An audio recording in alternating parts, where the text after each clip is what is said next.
نشكر الله عز وجل الذي أعطانا نعما وافرة حتى قدرنا على أداء صلاة الصبح بالجماعة في هذا المسجد المبارك، والصلاة والسلام على حبيبنا المصطفى محمد صلى الله عليه وسلم وعلى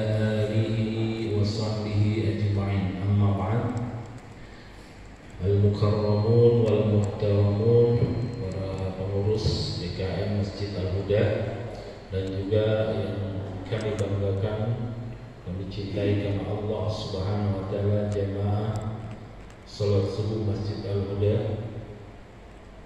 Nahmadullah, selalu tidak bosan-bosan kami sampaikan, berucaplah kalimatut tahmid, alhamdulillah, segala puji bagi Allah. Dengan izinnya, dengan rahmatnya,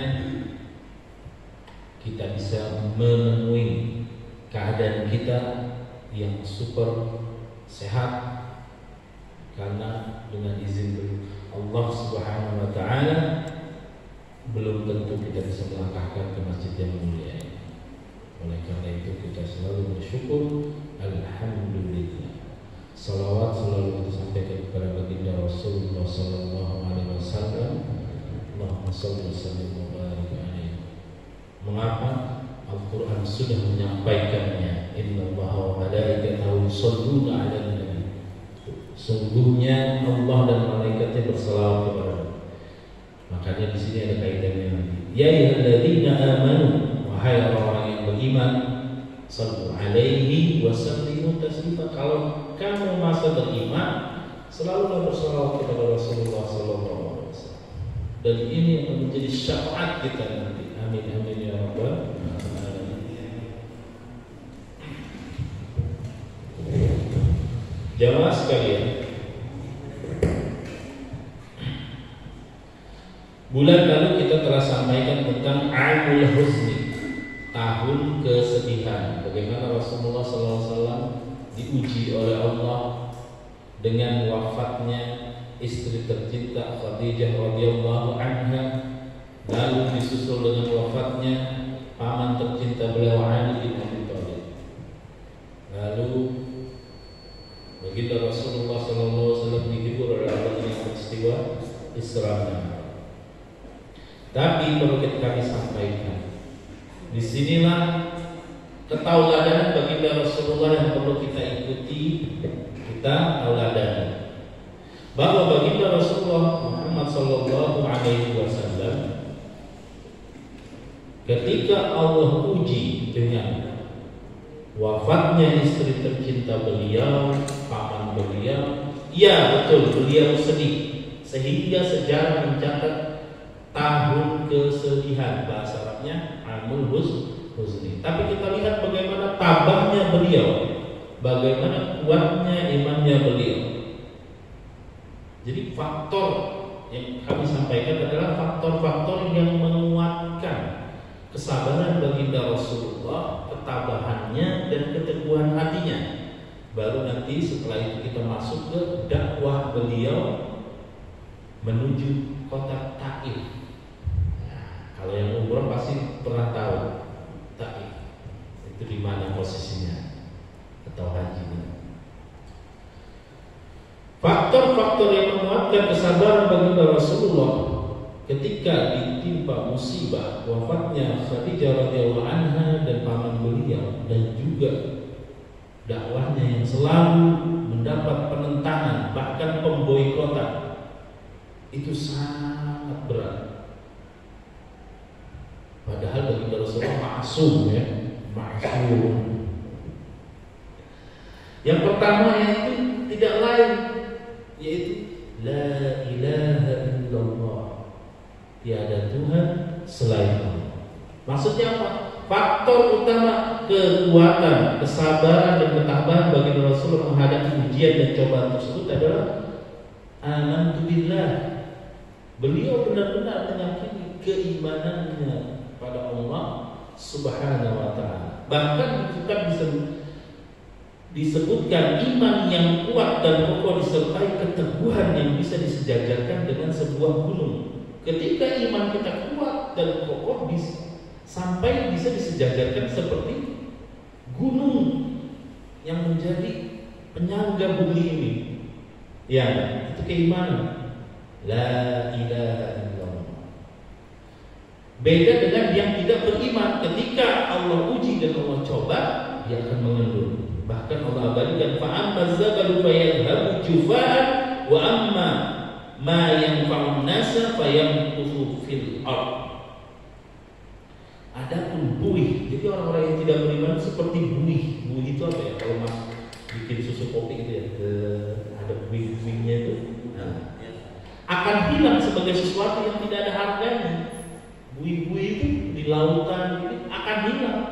Tapi orang yang beriman, sekalipun ditimpakan ujian dan cobaan bahkan musibah, akan menerima manfaatnya, dan dia akan tetap eksis di bumi. Bahkan ada pepatah, masaibu qaumin inda qaumin fawaid.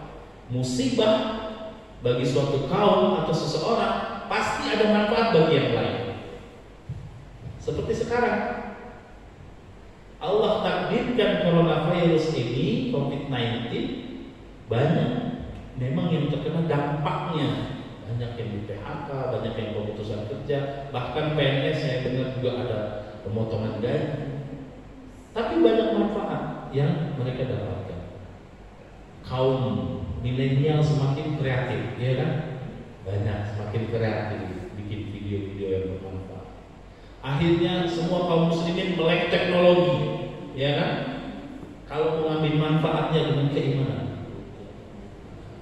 Bahkan di masjid-masjid lain itu live streaming langsung kalau kajian-kajian. Jadi warga yang tidak bisa hadir bisa melihat live Facebook atau ya nanti lihat rekaman di YouTube. Seperti itu, banyak manfaat dari situ.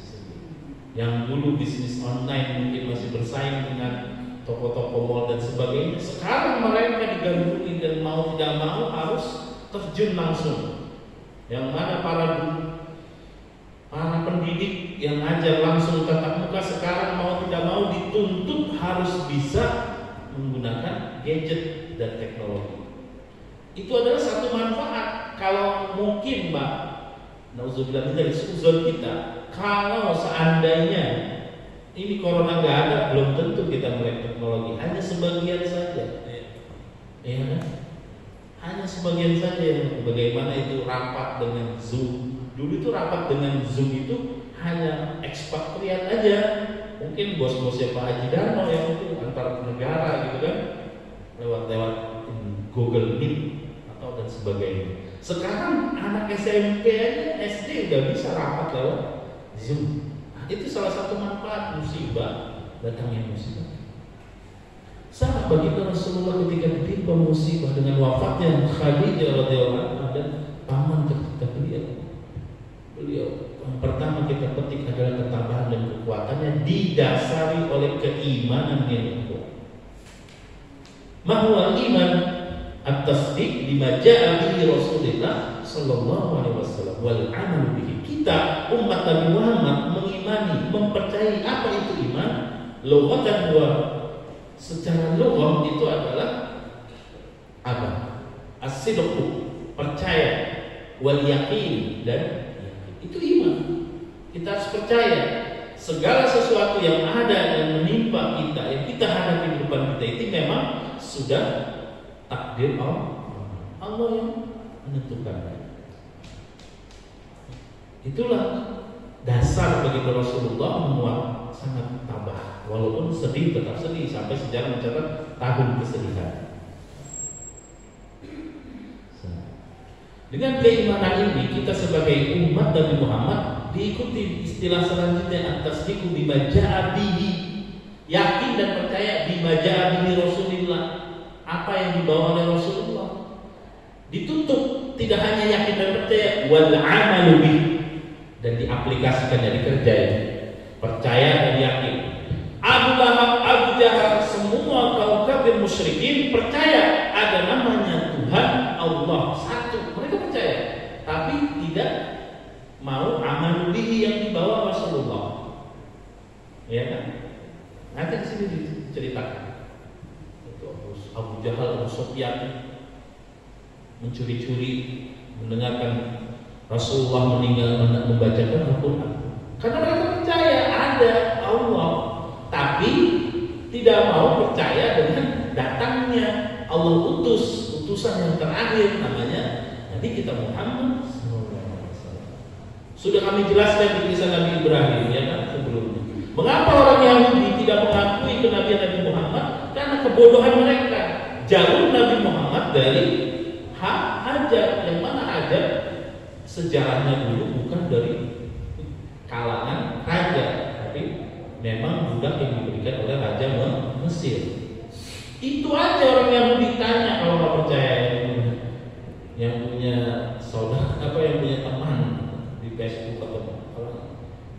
Mereka tahu ada Tuhan namanya Allah, tapi cuma permasalahannya satu, tidak mau mengambil Nabi Muhammad.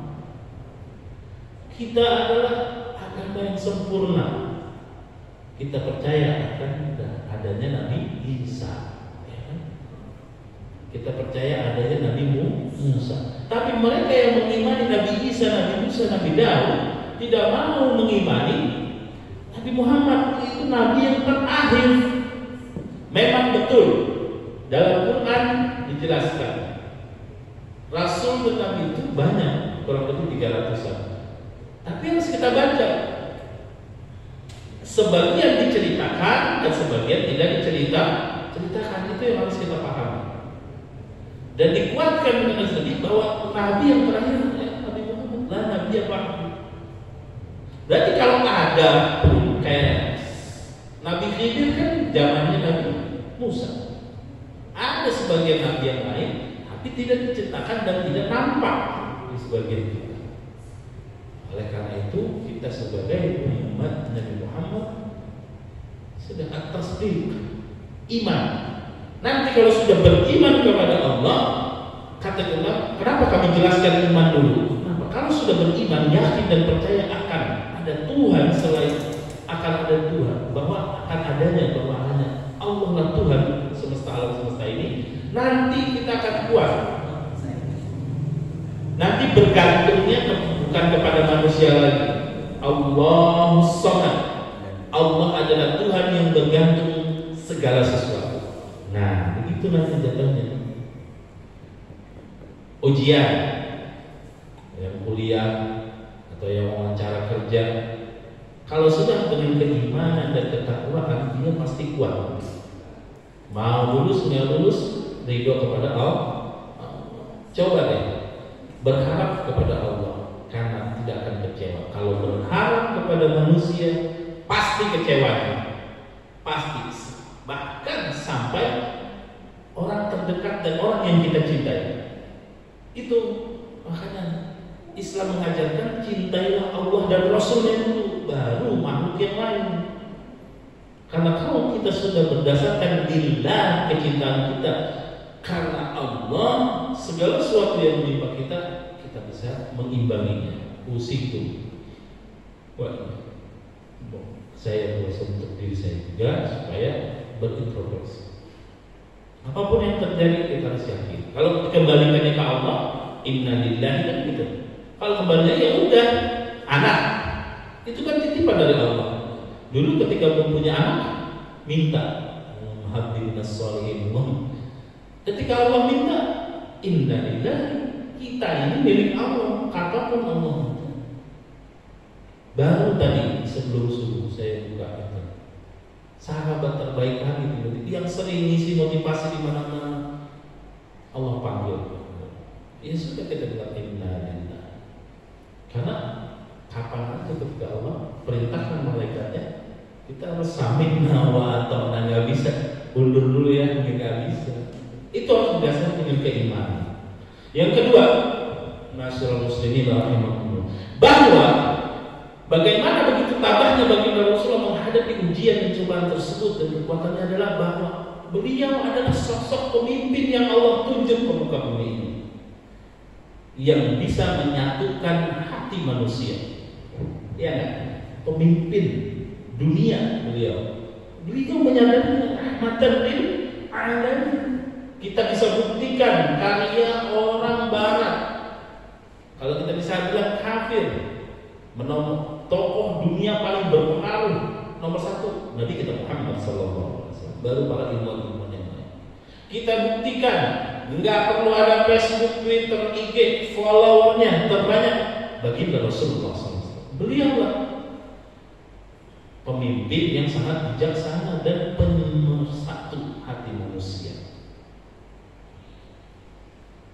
Sampai ada satu kisah begini, kata sahabat, jika ada orang yang menghina Allah, banyak kan dulu kita lihat, biarin, Allah tidak akan berubah dengan kuasanya, ya. Mau dia hina Allah, mau dia apain. Tapi kalau ada yang menghina Nabi kita Muhammad SAW, kalau kita diam saja, kita dipertanyakan keimanannya. Bahkan ada yang bermain, kalau bisa tumpahkan darahnya. Kenapa? Huwal basyar. Nabi kita itu adalah manusia. Dulu juga pernah sedih, pernah menangis, pernah emosi. Kita sebagai umatnya jangan sampai terima, tapi harus dengan elegan. Tulisan dibalas dengan tulisan. Jangan di Facebook ada yang menghina Nabi Muhammad, kita malah keluar kata-kata kotor dan tidak baik. Bukan. Kalau umat Islam yang berpendidikan, yang bijaksana, yang akhlaknya benar-benar mengikuti baginda Rasulullah, dibalas dengan tulisan yang baik. Begitu. Atau ada namanya pemboikotan, sama nggak apa-apa, tapi jangan sampai kita mengeluarkan kata-kata. Asal tulisan asal tergelincirnya lidah ini lebih parah daripada kalau kita tergelincirnya kaki. Lidah ini sangat tajam, bisa menumpah darah ke antar dua kuku, bahkan saudara kandung dari lidah. Nah, peran Nabi Muhammad sebagai seorang pemimpin ini menunjukkan ketabahan beliau. Kita bisa lihat suatu ketika 3 orang Quraisy, Abu Jahal, Abu Sufyan, Akhnas. Ini 3 orang yang kisah sebelumnya kan ngindak-ngindak Nabi Muhammad nggak tahu, dengerin ngaji, yang suka disampaikan almarhum Allah yarham Zaid bin Hamzah itu kan ini Abu Jahal maksudnya. Nah, kamu ngapain di sini? Dengerin Nabi Muhammad. Akhirnya mereka berdiskusi, itu benar nggak dibawa? Betul, sangat betul yang dibaca. Tapi jangan kita sampaikan ke umatnya, ke kabilahnya. Kenapa? Karena mereka tahu kalau sampai menyebar akan makin banyak yang masuk Islam. Ini Allah sudah tutup. Di qulubihim marad. Lihat, mereka sudah ada penyakit yang menutup pintu hidayah. Dan itu atas kuasa Allah. Nah, di sini ceritakan sosok Nabi Muhammad yang bisa menyatukan hati manusia yang begitu tabah, bijaksana. Ketika dihujat, dihina, suatu ketika disakiti oleh orang kafir sebanyak 3 kali. Disakiti, tidak dijelaskan siapa namanya, tapi beliau apa? Apakah balas memukul? Tidak, hanya bilang jika aku berdoa kepada Allah akan terjadi. Dan benar terjadi. Ubay bin Khalaf pernah mengancam dan akan membunuh Nabi Muhammad. Ubay bin Khalaf. Namun ketika beliau bersabda, Nabi Muhammad bersabda, akulah yang akan membunuhmu, wahai Ubay. Tak kalah beliau menggoreskan sedikit saja di leher Ubay pedangnya ketika perang Uhud. Nah, perang Uhud nih, Ubay bin Khalaf benar-benar ketika baru ditoynya sedikit, Ubay bilang, berarti yang kau ucapkan itu benar. Dan ini terjadi, saya mati di perang Uhud belum dibunuh Nabi Muhammad. Sampai dikatakan, jika seandainya ketika waktu itu aku menghinamu dan mengancammu, kata Ubay bin Khalaf, dan Nabi Muhammad menjawab, akulah yang akan membunuhmu. Seandainya ketika itu, seandainya, kata Ubay bin Khalaf, Nabi Muhammad, mohon maaf, meludah kepadaku, niscaya ludah itu akan membunuhku. Nah, sebenarnya mereka yakin akan adanya Tuhan, yaitu Allah dan Rasulnya Muhammad, tapi pintu hidayah telah tertutup. Akhirnya harus dengan pembuktian. Sampai pembuktian pun sudah ada, tidak ada, sudah tidak bisa mereka. Akhirnya pun harus wafat ketika perang Uhud. Masyaallah muslimin rahimahullah, jamaah masjid yang dirahmati Allah Subhanahu wa taala, ini salah satu bagaimana bagi Rasulullah begitu tabah dan kuatnya. Poin ketiga sebelum kita masuk dakwah beliau keluar kota Mekah, kita pertama keimanannya, kedua bahasa mereka Nabi Muhammad sebagai pemimpin yang menyatukan hati umat. Seorang pemimpin nggak boleh galau, ya kan? Seorang pemimpin tidak boleh putus asa. Di depan umat dan di depan jamaahnya harus terlihat tegak dan sebagainya. Itu yang akan menguatkan jamaah dan pengikutnya. Yang ketiga, rasa tanggung jawab. Begitu tanggung jawabnya bagi kita Rasulullah dan sahabat pengikuti tauladan. Yang keempat, percaya dengan hari akhir. Kenapa percaya dengan akhir? Itu hal yang gaib, ya, belum terjadi. Percaya, salah satu rukun iman. Percaya dengan hari akhir. Jadi ketika Khadijah radhiyallahu anha meninggal wafat, paman beliau yaitu Abu Thalib wafat, Nabi Muhammad sudah yakin memang akan ada hari akhir. Umatku hanya antara 60 ke 70 lah kan gitu. Selebihnya itu juga minal mu'ammarin. Kata Nabi, orang yang dipanjangkan umurnya semoga diberkahi. Jangan kita panjang umur tapi nggak berkah. Mintanya panjang umurnya dengan keberkahan. Seperti itu. Karena kita harus yakin ada hari nanti setelah di bumi ini. Di sini kita berpijak hanya bekal, mempersiapkan. Itu yang harus kita yakin. Apapun bentuk ujian dan cobaannya, kita harus yakin nanti kita akan memetiknya di hari akhir. Nah, seperti itu. Jangan berkelanjutan sedihnya dan sebagainya. Pokoknya jangan sampai berkelanjutan. Yang sudah ngaji, kuatkan ketakwaan. Selanjutnya ada Al-Quran. Nah, kan Nabi Muhammad wahyunya adalah Al-Quran. Al-Quran itu menenangkan hati bagi Rasulullah dan itu kita pengikutnya. Percaya deh, coba apapun kita dalam kegundahan dan kesibukan kita, bete dengan baca Al-Quran. Saya yakin satu persatu jamaah saya tanya dari kecil sampai sekarang yang udah di atas 30-40 tahun, apakah pernah bosan membaca suratul Fatihah? Enggak.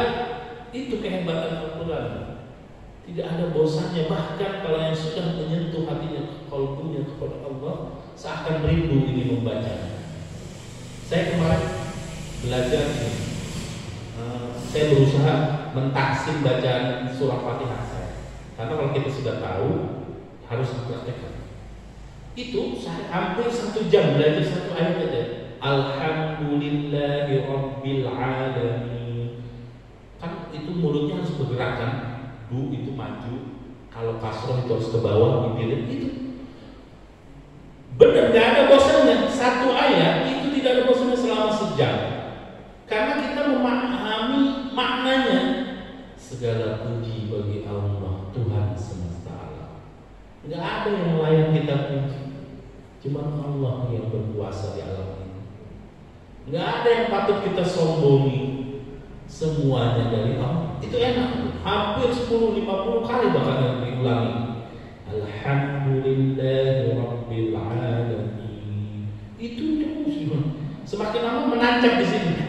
Oh iya, alhamdulillah, alhamdulillah. Enggak ada bosannya. Bahkan kita melupakan ketika itu masih keadaan lapar lah atau apa. Ini mukjizat terbesar itu Al-Quran. Baru yang keenam yaitu kabar gembira tentang datangnya keberhasilan. Jadi usaha dakwah Nabi Muhammad SAW ditutup dengan kabar gembira dan terbukti followernya sekarang jutaan miliaran. Itu adalah kabar gembira dan Allah sampaikan melalui malaikat Jibril. Begitulah jamaah sekalian, bagaimana ketabahan dan kekokohan bagi Rasulullah menyikapi amrul husni tersebut, keimanannya, rasa tanggung jawabnya, mempercayakan hari akhir, dan juga dengan ajaran Al-Quran Al-Karim, dan juga ditutup dengan kabar gembira. Ya Allah. bahwa dakwahnya akan berbuah manis. Sama, kita juga tetap berjuang di coronavirus COVID-19 ini, tetap eksis terus, jangan sampai rumah Allah ini sepi. Alhamdulillah sih mall lumayan sepi. Hari Kamis saya ke mall, alhamdulillah lumayan sepi. Bukan kita ini, maksudnya ya yang beribadah tetap rumah ibadah itu seimbang lah. Kalau dulu nggak tahu tahun berapa gitu ya, lebih banyak orang menghabiskan aktivitasnya di sana. Jamaah sekalian, masuk ke inti pembahasan kita pada pagi hari ini adalah dakwah Nabi Muhammad di luar kota Mekah. Ketika itu dalam Nabi Muhammad berjalan menuju kota Taif. Kalau yang sudah umroh atau haji, Mekah itu kalau ke atas Madinah kurang lebih 13 jam atau 9 jam itu ke Madinah. Kalau ke bawahnya yang ke arah Yaman, kalau kita lihat peta, itulah Taif. Kurang lebih jaraknya 80 km. Kalau dulu ya sekarang 1,5 jam. Jadi kita bayangannya gini, kalau ke Madinah ke arah atas ya, gitu ya, di peta ke arah atas. Kalau Taif itu ke arah bawah, yaitu Yaman, yang ke arah negeri Yaman. Nabi Muhammad bersama sahabatnya menuju ke Taif. Kurang lebih pada tahun berapa ini di sini? Ke-10. Tahun ke-10 Hijriah. Beliau bersama pembantunya itu Zaid bin Harisah. Suatu ketika melewati satu kabilah, beliau mengajak kepada Islam. Tapi apa yang mau? Tidak ada. Ini ujian lagi. Maksudnya keluar kota Mekah udah di Allah kasih cobaan, keluar di sana pun ketemu kabilah masih belum ada yang mau. Setiap kali melewati kabilah beliau mengajak kepada Islam, namun tak satu pun di sini bilang, namun tak satu pun yang memenuhi ajakannya. Setiba di Taif, sampai di kota Taif tersebut, beliau menemui 3 orang bersaudara pimpinan Bani Saqif, yaitu Abu Yahil, Mas'ud dan Ubaid, anak bin Amr bin As-Saqafi. Beliau duduk menghadang mereka dan mengajak mereka kepada Allah serta agar sudi menolong Islam. Mereka bertemu dengan pimpinan kabilah tersebut. Rombongan Nabi Muhammad dan bin Harisah bertemu dengan siapa di sini? Yaitu kaum yang tinggal di Taif. Salah satunya adalah Mas'ud bin dan Ubaid dan Abdul Layahil. Mereka menyampaikan, siapa kamu? Aku Muhammad. Aku membawa ajaran yang dibawa oleh Allah yang diturunkan oleh Allah Subhanahu wa taala. Kalau benar engkau adalah ini, berarti mereka menjawabnya apa? Berarti benar dong kain Ka'bah telah robek, katanya gitu. Kain penutup Ka'bah telah terkoyak jika memang Allah telah mengutusmu sebagai Rasul, katanya. Kata salam di antara mereka. Yang kedua bilang lagi begini, apakah Allah tidak mendapatkan selain engkau orang yang jadi utusannya seperti itu? Yang ketiga lebih parah, demi Allah aku tidak sudi berbicara denganmu sama sekali. Jadi Nabi Muhammad masuk ke Taif, bertemu dengan pimpinan kabilah di Taif. 3 orang perwakilan tersebut, Ubaid dan Mas'ud dan Abdul Layahil, itu mereka bertiga semua menentang ajaran Nabi Muhammad. Yang satu bilang, kalau kamu memang benar utusan Allah, berarti telah terkoyak kain penutup Ka'bah, kiswah. Yang kedua, nggak ada lagi orang selain engkau, bahasanya begitu, yang diutus menjadi Rasul. Yang ketiga lebih parah, aku tidak sudi berbicara denganmu. Dan akhirnya pun Nabi Muhammad, iya, di sini cobaan lagi. Beliau bangkit dan bersabda, jika memang kalian bersikap seperti ini, maka akan aku minta sembunyikanlah aku. Jadi Nabi Muhammad masih minta pertolongan, tolong sembunyikan aku di, ya minta tempat gitu di Taif ini untuk singgah sebentar. Beliau berada di antara penduduk Taif kurang lebih 10 hari. Seperti yang pemuka yang bertemu dengannya di Taif tersebut menemui beliau, berbicara, berbincang. Tidak ada yang masuk Islam, tidak ada yang bersyahadat. Sampai akhirnya bagi Rasulullah dan Zaid bin Sabit diusir dari Taif. Diusir.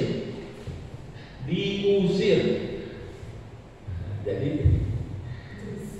baru dikritik lewat Facebook seorang ustaz atau seorang apa, atau kita yang mengungkapkan kebenaran, baru dikritik, baru dihujat.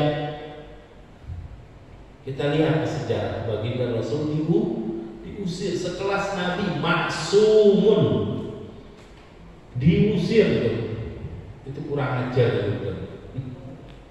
Tapi lihat di poin kedua tadi Bapak sekalian dan Ibu sekalian, bahwa baginda Rasul seorang pemimpin yang bermartabat, berakhlakul karimah, dan ternyata hati umat manusia. Ketika beliau dilempari, dihujat, diusir dari kota Taif, apakah beliau marah? Enggak, tidak marah. Justru kalau kita bisa ada candaan gitu, yang gregetan itu malaikat, yang gregetan itu malah malaikat. Itu benar-benar gregetan. Rasulullah pulang keluar dari kota Taif dipaksa, diusir. Ya, seperti mereka diusir, dilempari dengan batu sampai terluka. Mereka mengusir Nabi Muhammad sambil mencaci maki, berteriak terhadap beliau sehingga semua orang berkerumun mengelilingi beliau. Kemudian mereka membentuk dua barisan dan melempar batu ke arah beliau, diselingi dengan kata-kata hinaan, cercaan, sehingga mengenai urat di atas tumit beliau. Air tumpah darah muka beliau menjadi basah dan darah. Sementara Zaid bin Harisah membentengi beliau dan badannya hingga entah berapa banyak luka di kepala beliau. Mereka terus berbuat seperti itu hingga tiba di kebun milik Utbah bin Syaibah.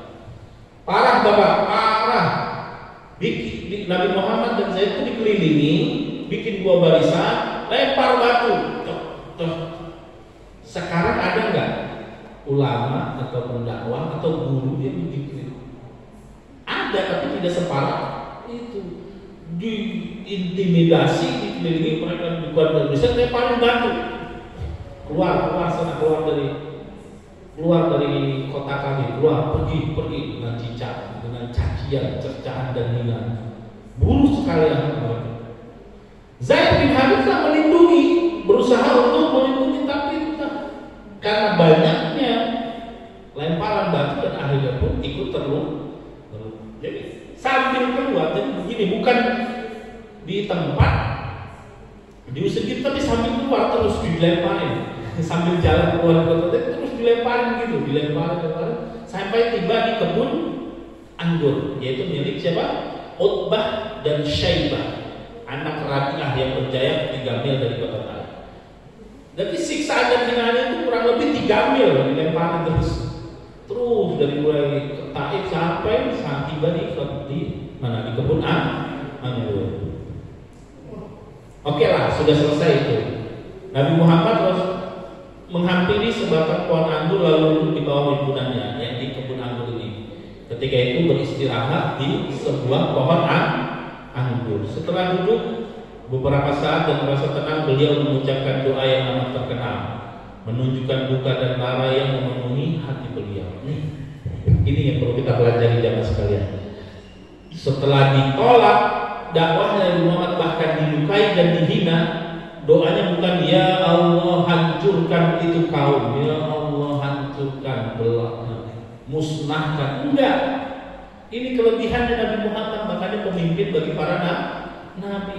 Doanya beda. Allahumma ilaika ashkudu faquwati wa qillatu ilat wa hawani 'ala an-nasi ya arhamar rahimin, anta rabbul mustad'afin wa anta rabbi ila man takiluni ila ba'idin yatajahhamuni am ila aduwwin malaktahu, sampai terakhir. Artinya, ya Allah, kepadamu aku mengadukan kelemahan kekurangan siasatku dan kehinaanku di hadapan manusia. Wahai yang paling pengasih di antara pengasih, engkaulah Rabb yang orang-orang lemah.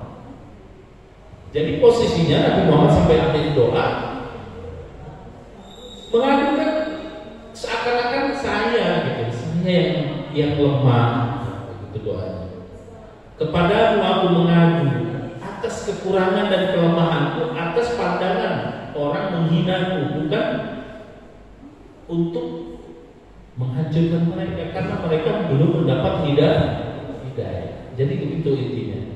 Kalau mau kita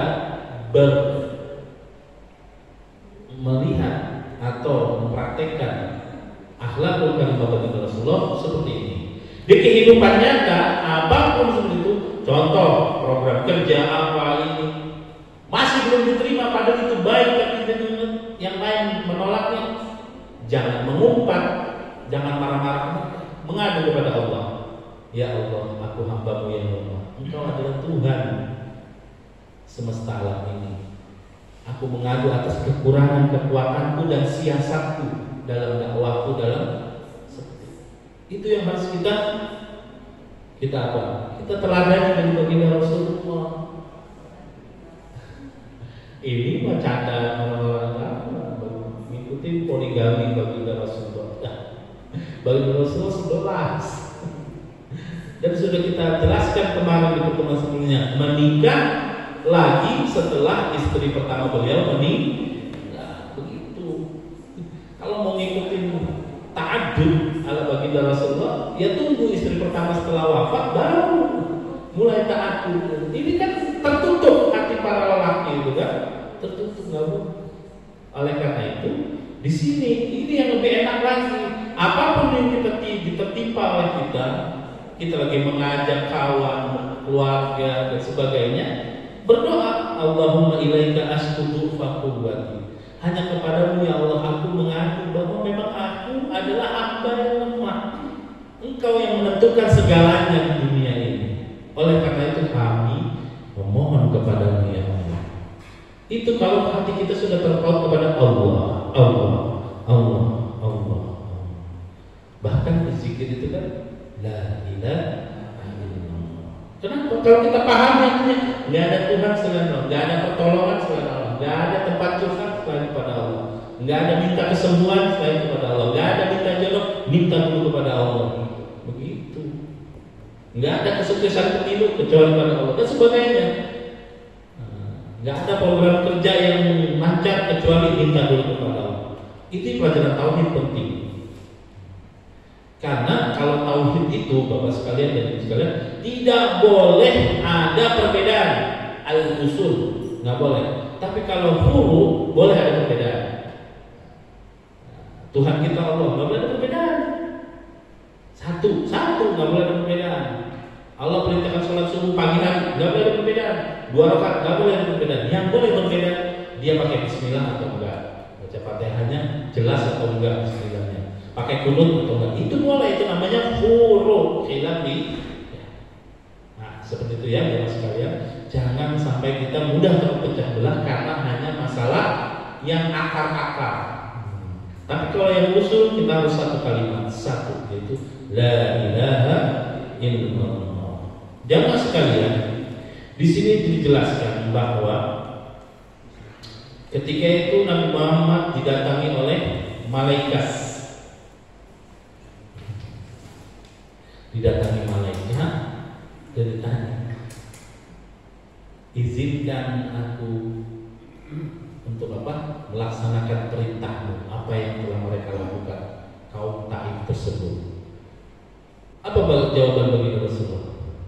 Aku bahkan memohon kepada Allah agar ada di salah satu di antara kaum Taif ini mendapat hidayah dan beriman kepada Allah. Itu doanya Nabi Muhammad. Malaikat yang turun menemui Nabi Muhammad menyampaikan, wahai Muhammad, assalamualaikum. Setelah salam, aku Allah mendengar apa yang mereka lakukan, mendengar dan melihat apa yang kaum Taif lakukan kepadamu. Dan aku diperintahkan kata malaikat untuk turun ke bumi dan melaksanakan perintah. tinggal ucap aja. Ini ada 2 gunung, kan Taif itu ada di antara 2 gunung, ya, Al-Hada dan Ashir. Nanti kalau umroh tahu.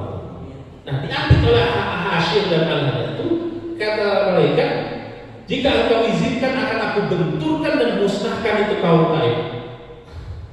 Kalau kita lagi makan mungkin iya gitu kan ya. Itulah bedanya kita dengan Rasulullah. Beda Rasulullah, tapi apa? Jawabannya itu yang menggugah hati kita. Coba lihat di sejarah. Bahkan aku memohon kepada Allah jika diizinkan. Aku memohon di antara kaum Taif tersebut ada yang beriman kepada Allah. Tuh, kan di situ nanti daerah situlah Ibnu Abbas itu meninggal. Salah satu mungkin itu adalah jawaban dari doa baginda Rasulullah. Jadi jalan menuju daerah Taif ini sebenarnya Aisyah pernah bertanya, pernahkah engkau wahai Rasulullah merasakan hal yang begitu pahit selain Uhud? Selain perang Uhud. Perang Uhud itu kan hampir kalah ya, karena yang dilawan adalah Khalid bin Walid. Jenderalnya itu ketika nanti udah masuk Islam, dia yang mematahkan orang kafir-kafir daerah Bizantium dan sebagainya itu, daerah Romawi, dan itu terluka parah Nabi Muhammad ya di perang.